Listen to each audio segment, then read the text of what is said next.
Nyinyi wenyewe ni mashahidi ndugu zangu. 95 nyinyi huku bara mmefanya uchaguzi wa amani. Hata kama ulikuwa na udanganyifu kwa kiasi fulani.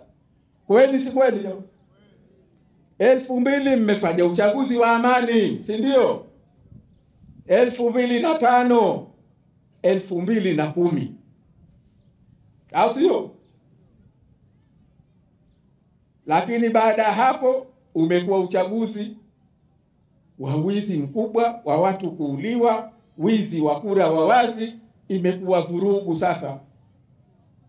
Tumefikishwa pahala leo wenzetu hawa walivyokuwa hawana aibu. Kuna mtu ana kura 36 yumo ndani ya bunge. Ni mbunge bwana. Ndio namkuta. Na ni mbunge wa jimbo la kijijini kwangu au jimbo langu.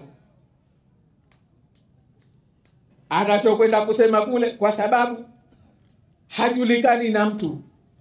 Ukienda ukimuuliza hawa waliokupigia kura, hebu nitafutie 100 tu, hawezi kuwatimiza.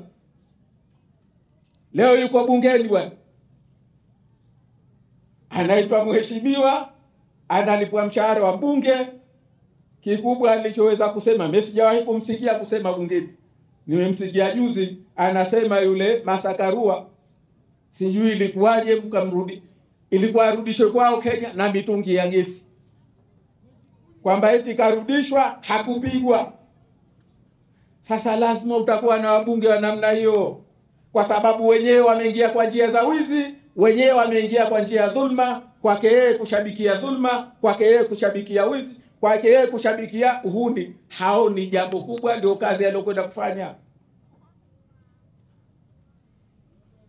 Sasa sisi tunachosema katika leo tuko Chama cha Mapinduzi wanafanya uhuni huu Tanzania bara. Hii ni dalili mmeanza kuwashinda wananchi sasa hivi, mmeanza kuwakataa, ndio maana wanatumia nguvu.